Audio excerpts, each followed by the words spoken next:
Formada em 1983 pela Escola de Teatro Martins Pena, no Rio de Janeiro, ela iniciou a carreira 2 anos depois na minissérie Tenda dos Milagres.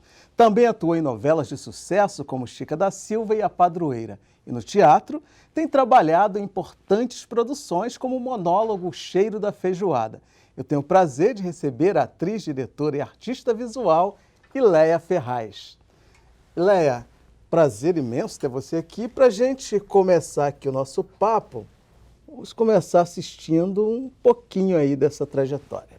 Fazer o Cheiro da Feijoada aqui no Clube Renascença, um lugar onde tem a tradição da feijoada, é na verdade o encontro de muitas histórias. Eu fico muito feliz, estou muito emocionada por esse momento, por essa festa, vendo que as pessoas compareceram para sentirem o cheiro da feijoada, para que, através da memória de uma preta velha, eu pudesse contar numa outra ótica um pouco da história do Brasil, dos dias de ontem e também dos dias de hoje. Uma história que ainda se faz presente, que ainda é a nossa história. Também de alegrias e também de tristeza. Uma interpretação da Ileia Ferraz extraordinária, muito bonita, muito prazeroso assim, a gente ver uma Ileia, uma atriz, num palco solta fazendo esse texto. Eu estou emocionado, gostei muito do que vi. Nessa mulher que para nós é um ícone no teatro, com suas peças, com a sua interpretação, mostrando para nós, principalmente para nós mulheres negras, o que representa alguém num palco. Ileia, que história é essa que precisa ser contada e que você quer contar através do seu trabalho? Bom, eu quero contar cada vez mais a história do meu povo, da minha gente, né? A história que passa pela minha ancestralidade. Esse é o meu compromisso como artista, é isso que eu tenho feito, e tenho tentado fazer ao longo da minha carreira, resgatar essas histórias, perpetuar essas histórias, divulgar, difundir essas histórias para o povo brasileiro e também para o mundo. Agora, por que é necessário contar essa história? Bom, por que é necessário contar essa história? Porque a história de um povo, ela precisa ser contada por quem vivenciou essa história, por quem sente essa história na pele, nas suas heranças de família, de histórias de família, precisa ser contada por nós. Nós precisamos ser os donos das nossas histórias. Então, eu como artista negra, tenho esse compromisso de contar essas histórias, porque a nossa história, a minha história, a história do meu povo, do nosso povo, ela tem sido sempre contada pela ótica do outro. E quando você conta com a sua ótica, você muda completamente o viés das coisas. E um povo sem história não é um povo, né? Não, um povo sem história realmente não é um povo. E, sobretudo, se a sua história está sendo contada pelo outro. Se a sua história está sendo contada pelo outro, você está sendo dominado, você está sendo manipulado pelo outro, pela maneira como o outro quer te ver, pela maneira como o outro quer que você seja visto. Então, a maneira de você mudar isso é você ser o dono da sua história, você ser o produtor da sua história, é você tomar as rédeas da situação. Agora, como é que é para você, enquanto uma artista, mulher, negra, transitar nesse mercado de arte que a gente vive na televisão brasileira, que é um mercado excludente, eurocêntrico? Como é que você lida com isso? Olha, a televisão é muito difícil. A televisão é muito difícil porque a televisão, na verdade, ela produz produtos que, na verdade, mostram o pensamento de uma sociedade branca e racista. Então, ela perpetua esse pensamento. Então, para um artista negro, é difícil. Ou você vai se adequar a isso, ou então você vai estar fora disso. E como que é se adequar a isso? Se adequar a isso é você participar realmente, entendeu, das produções, porque na verdade... E fingir que nada está acontecendo. Não, eu acho que não. Fingir não é a palavra. Eu acho que a gente participa tendo consciência. O que, no meu caso, eu sempre tento fazer é discutir isso. Se não dá para discutir dentro da obra que eu estou participando, eu vou discutir fora com o trabalho meu que eu vou estar tentando produzir. Porque também é uma coisa muito difícil você ser o dono do seu trabalho. Mas eu acho que quando você... porque o que acontece? A televisão, ela te dá visibilidade, ela te dá prestígio, né? E você, como artista, você não pode negar isso. Você não pode deixar de reconhecer. Isso é um veículo muito importante de você estar presente nele. Então, os artistas negros precisam realmente da televisão para, entendeu? É fundamental para a carreira de qualquer artista. Para a carreira de qualquer artista, sobretudo no Brasil, onde as carreiras elas são sedimentadas e se tornam respeitosas a partir do momento em que você está na televisão. A televisão, ela realmente define muitas coisas na carreira de um ator. Né? Você pode ter uma carreira de muito sucesso no teatro, mas ela não te dá visibilidade. Então, isso realmente acaba fechando determinadas portas para você. Até para você conseguir determinados patrocínios, se você não é uma pessoa conhecida, as pessoas falam... Não me interesso por esse espetáculo, não me interesso em produzir esse artista. Então, a televisão ela cumpre um papel muito importante que é da divulgação, que é da perpetuação da sua imagem. A maneira de você lidar com isso é você se empoderar, no sentido do empoderamento financeiro, que a televisão ela vai te dar o empoderamento, vai te dar um empoderamento também de visibilidade, de prestígio, e você pegar esse caminho e trilhar outros que sejam os seus. Esse que você vai contar, as suas histórias, que você vai tentar mudar um pouco essa mentalidade. E é isso que você tem feito. É isso que eu tenho tentado fazer. Eu faço isso incessantemente na minha carreira. Agora, como que é para um artista que tem a consciência que você tem, quando você está numa obra que você não concorda com o ponto de vista, mas você, enquanto artista, você tem que trabalhar por todos os motivos que você me falou, e até mesmo porque tem que pagar as contas, sim, claro, né? lógico, Todo mundo tem que lógico. trabalhar. Isso. Porque, e ser artista é uma profissão e tem que ser encarada assim. Mas como é que é, lá no fundo, né? Como é que você administra isso? Você está numa obra que você acha que você não acredita nessa obra enquanto algo que está contando uma história do ponto de vista que valoriza, do empoderamento da raça negra, e você faz parte disso, vê que tem determinados equívocos, mas você está lá porque tem que estar mesmo. Como é que se lida com isso? Bom, olha, eu encaro da seguinte maneira. Eu acho que discordar de uma obra não te impede de participar. Como você pode trabalhar num hospital que tem um tipo de comportamento que você não concorde, você é médico nesse hospital. Como você pode lecionar numa escola e você não concordar com determinadas questões que acontecem na escola e você tem que participar. O que se cobra do artista tem uma cobrança muito grande em cima do artista. Então, é desse mesmo modo, como outros profissionais negros estão, ou não negros estão em determinadas funções, acabam exercendo porque tem a sua função, precisam exercer, assim o artista também precisa fazer. Discordar não significa que você não quer, você não pode e que você não deve participar. Na medida do possível, se você também pode não participar, e que você né? pode, exatamente. Pode se dar esse luxo. Pode né? se dar esse luxo. E na medida em que você sente que tem a possibilidade de você dialogar, eu sempre tento dialogar. Sempre tento. Agora, às vezes você consegue mudar, às vezes você não consegue mudar.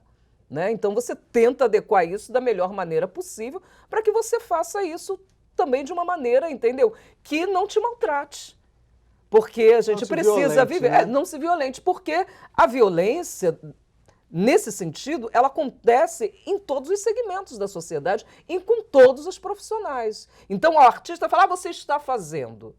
entendeu? O artista, ele fica muito exposto, porque ele está mostrando, ele está se mostrando. É uma profissão de exposição. De exposição, né? Mas todas as profissões, na verdade, têm o mesmo comprometimento. Você pode ser professor numa escola que tenha uma ideologia racista e você, às vezes, está dando aula lá, numa universidade que não tem cotas e que você está dando aula lá.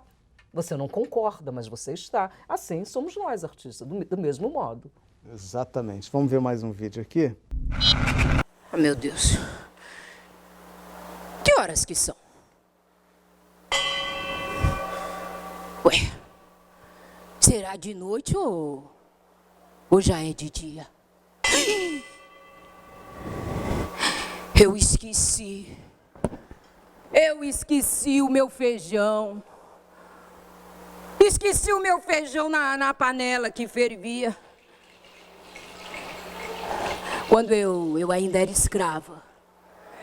Mas os meus conterrâneos. Esse feijão já cozinhava isso 500 anos. Parece que faz um segundo que eu não vi o tempo passar. Mas eu lembro que aqui na frente ficava a sala de estar. Agora, mais para trás, lá no fundo, era a senzala. Onde a gente preparava todo mundo feijoada para o jantar. A vaga lembrança que eu tenho é que o cheiro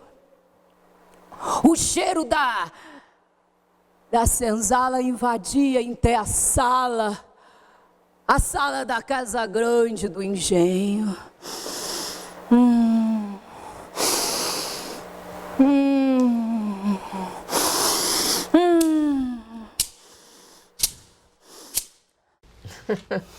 Me remete, quando se fala o cheiro da feijoada invadia a Casa Grande do Engenho, me remete do quanto o que se produz, né, de cultura, de arte e de história, de como isso se reverbera, né, e atinge outras pessoas que em muitos casos não gostam do negro, tem algum preconceito, alguma coisa, mas gostam daquilo que é produzido por essa gente diferenciada, digamos assim. Como é que é para você? Como que você já pensou sobre isso? É algo que faz você pensar, né? Na verdade, isso me passou pela cabeça em função do texto. Isso é algo que passou pela tua cabeça em algum momento? É algo de reflexão dentro desse texto? Como é que é? Dentro do espetáculo, do cheiro da feijoada, eu acho que o espetáculo ele tem muitas camadas, né? Sim, é o tempo todo, né? O cheiro da feijoada, na verdade, é uma metáfora, né? A feijoada é um signo dentro desse espetáculo de transformação, de mudança, de uma outra possibilidade de história, e que ela intriga, ela por ser, né, porque ela atinge os seus sentidos, o cheiro da feijoada é uma coisa que entra... Não, isso é muito interessante. Eu quero aprofundar nesse assunto, mas vamos fazer isso no próximo bloco, porque eu vou ter que dar uma paradinha agora. Então, gente, eu vou para o intervalo, mas como vocês já sabem, é rapidinho e já eu estou de volta.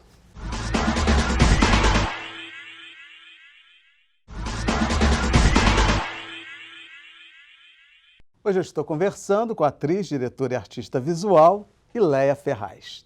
Ileia, no bloco anterior, você estava me dizendo sobre a metáfora que é o cheiro da feijoada, né, no espetáculo que você faz.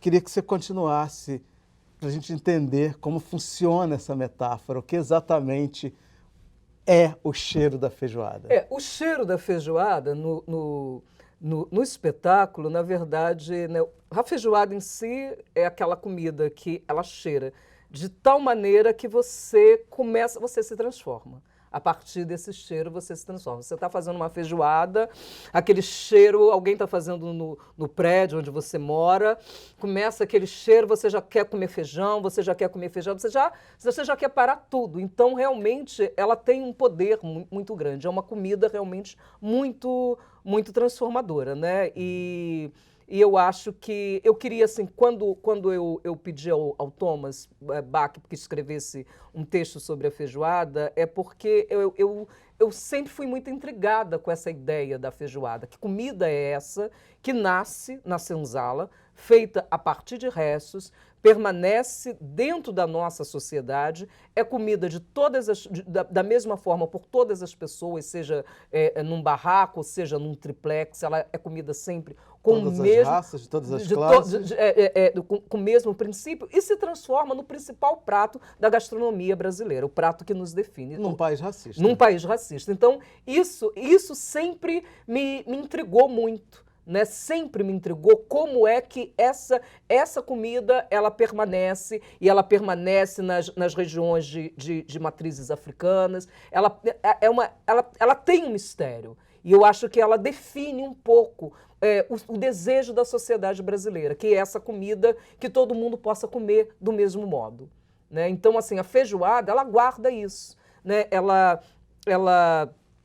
é comida por uma pessoa de origem muito simples e de uma pessoa muito abastada, ela é comida do mesmo modo, com o mesmo princípio. É uma comida feita de carnes que eram salgadas para resistirem à ação do tempo. Claro que ela se sofisticou de alguma maneira, de como ela é produzida, mas o princípio... Traduzindo essa metáfora... A ideia disso é o desejo, né, de que todo povo brasileiro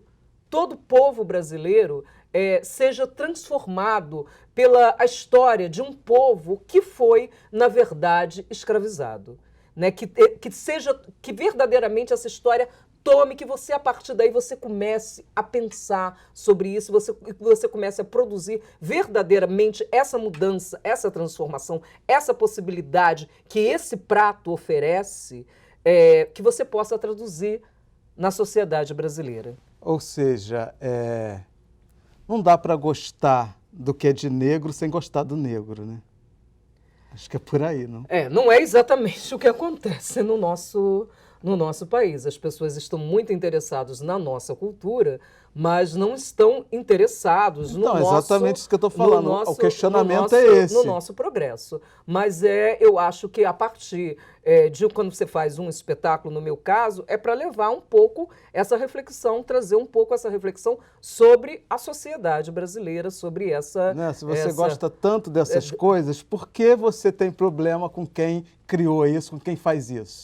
Exatamente. E é uma maneira de se pensar a sociedade e tentar, de alguma forma, trazer a transformação. Por isso, assim, eu caminho com esse espetáculo, meu grande interesse quando eu montei o Cheiro da Feijoada é que fosse um espetáculo que eu pudesse fazer em todos os lugares, né? Então, dialogar com todo mundo, né? Dialogar com todo mundo, com todas as plateias. Então, eu já fiz o Cheiro da Feijoada é um espetáculo que eu já fiz na rua, literalmente na rua mesmo. Já fiz dentro de um chassi de caminhão, já fiz em teatro, já fiz em cinema, já fiz em circo, em lona de circo, já fiz em horto florestal, em praças, já fiz dentro de um quilombo, eu já fiz assim, já fiz dentro de sala de aula, já fiz dentro de uma casa, eu já fiz em todos os lugares. Já fez até num palco de teatro, né? Já fiz até num palco de teatro, que é o lugar mais difícil de fazer. Né? Porque é o lugar mais difícil de nós, atores e produtores negros, conseguirmos um espaço. Então, vamos assistir um vídeo agora que eu acho que tem tudo a ver com esse papo. Eu acho que é importante as manifestações, quando as pessoas falam assim, olha, teve uma cena assim que eu não concordo, é importante que o público, que nós nos coloquemos, entendeu? Porque é assim que as pessoas fazem, é assim que a gente muda história, entendeu? Sabe? Se é chato ser politicamente correto, mas é aí que você faz a mudança. É aí que você faz a mudança. A revolução tem que ser assim, dessa maneira. Não tem outra maneira. E eu acho que a gente se coloca pouco. Eu acho que a gente se admira pouco.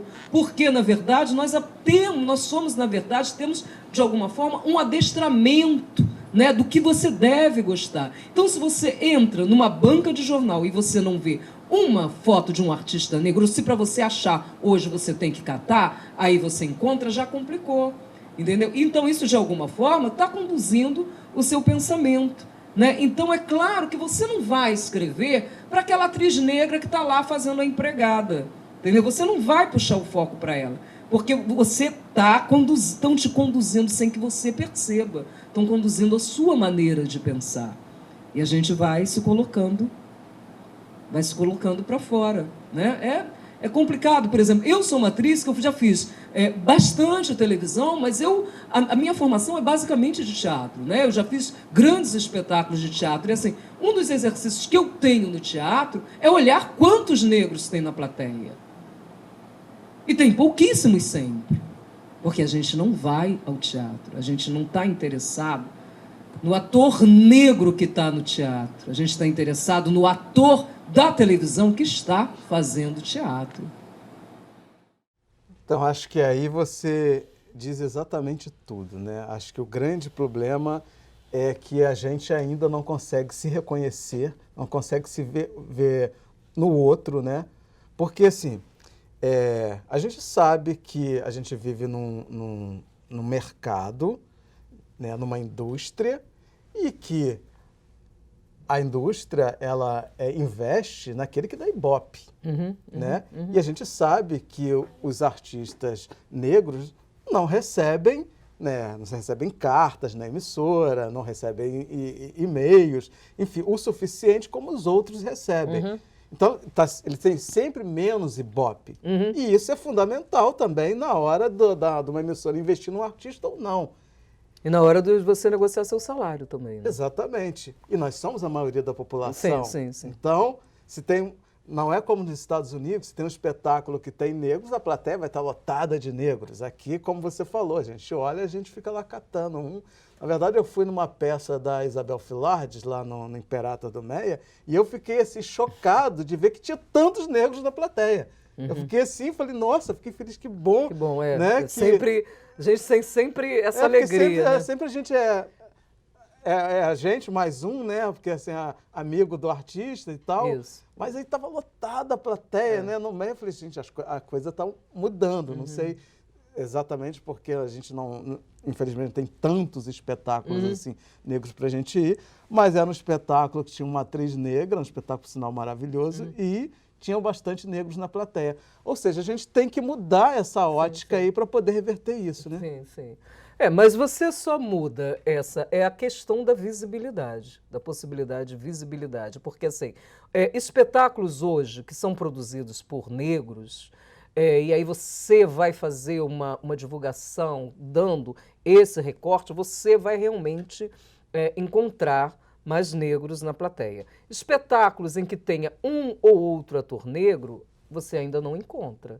Ainda realmente, você olha, você tem que catar. Tem um, tem dois, tem três. O que nós estamos produzindo, o nosso público, que eu digo, a nossa gente, ela está na plateia. Então, eu acho que isso já mostra um caminho. Ou seja, temos que produzir. Já é um avanço. Já é um avanço. Mas é um avanço que ele tem uma grande... Que está sinalizando qual é o caminho, né? Está sinalizando qual é o caminho. Mas qual é a grande dificuldade? A grande dificuldade é você conseguir se produzir. É muito difícil. Ao dinheiro. É o acesso ao dinheiro. Patrocínio. Né? Nós precisamos de dinheiro. Então, ainda não temos o dinheiro. Então, se você não tem como se produzir, fica difícil você ter essa plateia com esse recorte, que é muito importante. Porque é essa plateia que vai fazer a mudança que nós queremos. É a revolução. Nós precisamos fazer uma revolução. Precisamos ter uma plateia de 53% da plateia sejam compostas de negros, já que representamos 53% da população brasileira. Então, o que nós desejamos é isso. Em todos os segmentos da sociedade, em todos os lugares onde haja um público, que nós estejamos com uma representação de 53%. Isso é muito difícil. porque isso depende do poder econômico. Precisamos falar sobre dinheiro, precisamos não ter medo de falar, nem receio, porque temos tão pouco acesso a ele que nós temos, entendeu? Ah, não... Você acha que a gente tem essa dificuldade Eu de acho lidar que com tem, dinheiro? acho que temos dificuldade de lidar com dinheiro porque nunca tivemos dinheiro. O dinheiro é muito difícil para a gente, é muito difícil ganhar o dinheiro. Nós estamos sempre muito reféns do dinheiro. Sempre E reféns faz do com que dinheiro. a mão de obra também seja extremamente barata, A né? mão de obra fica barata, porque você está sempre precisando. No caso de um artista negro, isso é muito gritante, né? O seu salário sempre é o mais baixo. É sempre mais fácil de negociar com você. Por quê? Porque você está sempre refém Com a corda do no dinheiro. pescoço. Com a corda no pescoço. Você está refém. Então você fala, ah, não vou fazer. Não, vou fazer, né? Pô, estou precisando do dinheiro, vou ter que fazer. E depois você começa a pensar, poxa... Por que eu fiz? Mas eu precisava, entendeu? E aí a vida vai passando, e a vida vai passando, e a vida vai passando. Então, E esse artista vai sempre sendo desvalorizado no desvalorizado. mercado. Então, o que precisamos, enquanto artistas negros, é nos unirmos para mudarmos essa situação dentro da sociedade, dialogando diretamente com o governo. Porque o governo é que tem que criar leis que nos garantam espaços dentro de resultados de editais. Cota seria um caminho? Cotas, percentuais, sim, sem dúvida. Esse é o caminho. Não existe outro caminho dentro da sociedade brasileira. E ainda assim, esse caminho é um caminho muito difícil, porque assim, eu sou uma artista que tenho muito essa luta, entendeu? Vou quando é necessário, quando tem as reuniões de artistas negros que estão interessados nesse tipo de discussão, eu estou presente, entendeu? A minha trajetória, ela está dentro dessa luta, de lutar por espaços dentro de editais, por participar de movimentos que busquem isso. Tivemos algumas conquistas, mas essa conquista é uma conquista muito complicada. Por quê? Nós ganhamos espaços em editais. Aí se exige, dentro desse edital, que você dê uma carta que você dizendo que você realmente é uma pessoa negra, é um artista afrodescendente, com uma participação dentro dessa história. Essa carta qualquer pessoa pode dar. O que você encontra aí são pessoas que não são negras, reconhecidamente dentro da sociedade, e que se vale desse argumento que o edital te dá e acabam ganhando espaços nesses editais. Então, Acabam fraudando, então. acabam de alguma forma, exatamente, mas eu não sei se a palavra, no caso, seria fraude, por quê? Não é fraude por quê? Porque o edital te garante esse direito. Precisamos mudar isso também dentro desses editais, entendeu? Essa carta, o que na verdade precisamos é o quê? É de comissões julgadoras, entendeu? Que tenham reconhecimento, que conheçam quem são verdadeiramente esses artistas. Você não pode julgar um projeto simplesmente porque ele tem uma carta dizendo que você, atestando a sua afrodescendência, se você não conhece verdadeiramente esse artista. Quem julga os artistas que estão fazendo esse julgamento nessas comissões, elas precisam conhecer quem são esses artistas. Então precisamos de comissões específicas, porque quem está ali julgando muitas vezes não nos conhece, muitas vezes, na maioria das vezes, não nos conhece. Tem a mínima ideia de Não quem nós tem a somos. ideia. Por quê? Porque não temos visibilidade. Não temos visibilidade não é só na TV, não temos visibilidade no meio teatral. O meio teatral que nós frequentamos é um meio off. O meio oficial, nós ainda não participamos verdadeiramente. Um ou outro consegue alguma coisa. Mas isso não nos define no meio teatral. Nem os artistas, os atores, as atrizes nos conhecem no todo. Às vezes se surpreendem. Nossa! Léa, mudar realmente é preciso, é necessário. E você, com a sua garra, com a sua consciência, com a sua genialidade, tem contribuído para isso. E com certeza essas mudanças acontecerão. Com certeza. Em algum momento vai acontecer. Que tenhamos um futuro brilhante, que a população de negros e negras brasileiros estejam representados em todos os veículos de comunicação, em todos os teatros, em todos os cinemas, em todas as exposições de artes plásticas, na Academia Brasileira de Letras, que tenhamos o reconhecimento, que a Flip se transforme, que dê espaço aos escritores negros e que haja realmente uma grande transformação na sociedade, que o futuro seja realmente brilhante, é o que a gente está lutando e a gente vai fazer essa transformação em nome de todos os homens e mulheres negras que foram escravizados e que construíram com sangue, suor, lágrima e muita dor a história desse país. E será, porque esse país não será uma nação enquanto excluir os negros. Isso. Obrigado. Obrigada a você. Eu conversei com a maravilhosa Ileia Ferraz e posso afirmar com toda certeza, ela é uma das grandes atrizes da geração dela. E se você quiser rever essa entrevista ou qualquer outra edição do programa, entra lá no www.alerj.rj.gov.br ou cultine.com.br. Obrigado pela companhia e até o próximo encontro. Eu te espero.